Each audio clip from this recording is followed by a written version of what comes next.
Badvel municipality పరిధిలోని 13వ వార్డులో award incharge సత్యం ఆధ్వర్యంలో రావాలి జగన్ కావాలి జగన్ కార్యక్రమం నిర్వహించారు। ఈ కార్యక్రమానికి వైసీపీ అసెంబ్లీ అభ్యర్థి డాక్టర్ వెంకట సుబ్బయ్య వారి సతీమణి సుధా మరియు మహిళా నాయకురాలు ముంతాజ్ బేగం ఇంటింటికి ఎన్నికల ప్రచారం నిర్వహించారు। ఈ సందర్భంగా డాక్టర్ సుధా మీడియాతో మాట్లాడుతూ మేము చేస్తున్న ఎన్నికల ప్రచారానికి మహిళల నుండి మంచి స్పందన వస్తుందని, మహిళలంతా జగనన్న ప్రభుత్వం కోసం ఎదురు చూస్తున్నారని, గడిచిన 5 సంవత్సరాలలో బద్వేలు నియోజకవర్గం ఏమాత్రం అభివృద్ధి చెందలేదని ఎద్దేవా చేశారు। వైసీపీ అధికారంలోకి వచ్చిన వెంటనే మహిళలకు మంచి సంక్షేమ పథకాలు అందుతాయని ఆమె పేర్కొన్నారు।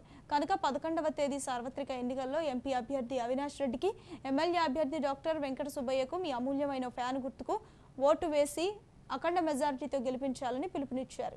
ఈ కార్యక్రమంలో 13వ వార్డు వైసీపీ ఇన్ఛార్జ్ సత్యం, వైసీపీ నాయకులు పెద్ద సంఖ్యలో పాల్గొన్నారు। ప్రచారంలో మేము పాల్గొంటున్నాం। వైఎస్ఆర్సీపీ ఇక్కడ ప్రజలతో ఇంటరాక్ట్ అవుతున్నప్పుడు వాళ్ళ ప్రాబ్లమ్స్ కూడా మేము తెలుసుకున్నాము। గత ప్రభుత్వం చేయలేని పనులన్నీ వాళ్ళు చెప్పారు మాకు, మేము ఖచ్చితంగా వాటి మీద దృష్టి పెడతాము। ఇక్కడ ప్రజల మద్దతు బాగుంది మాకు వైఎస్ఆర్సీపీ తరఫున, ఖచ్చితంగా మంచి మెజారిటీతో గెలుస్తామన్న నమ్మకం మాకుంది। Thank you. జై జగన్। మేము 13వ వార్డులో మన గోవిందరెడ్డి సార్ గారు, వెంకటేశ్వర సార్ గారు సమక్షంలో ఈరోజు మేమందరం వైఎస్ఆర్సీపీ తరఫున ఇంటింటి ప్రచారం చేయడం జరుగుతూ ఉంది।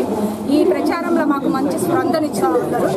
మహిళలు అయితే చాలా పెద్ద ఎత్తున మేమంతా జగనన్నకే ఓట్లేస్తాము, మేము జగనన్నని గెలిపిస్తాము, డాక్టర్ వెంకట సుబ్బయ్య గారిని మన అవినాష్ రెడ్డి అన్నను అతి పెద్ద మెజారిటీతో గెలిపిస్తామని చెప్పి మహిళలందరూ కూడా మాకు చేతిలో చేసి హామీలు ఇవ్వడం కూడా జరుగుతూ ఉంది। మాకు ఈరోజు చాలా ఆనందంగా ఉంది। మేడం సుధా గారు కూడా మరి డోర్ ప్రచారం కూడా చేస్తూ ఉంటాము। కాబట్టి ఈరోజు జగనన్నకు మేమందరం మన కడప జిల్లాలో పెద్ద ఎత్తున మెజారిటీ చూపించడానికి కోసం మహిళలమంతా పెద్ద ఎత్తున మేమందరం ఇంటింటి ప్రచారాన్ని నిర్మించినాము।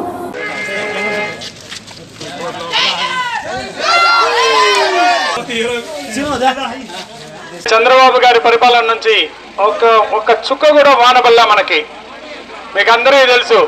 ఎక్కడన్నా వాన పడదమ్మా అమ్మా, వాన పల్ల, దానికి తోడు తాగేదానికి నీళ్లు లేవు, ఎక్కడ బోర్లు వేసినాయని ఫెయిల్ అయిపోతున్నాయి।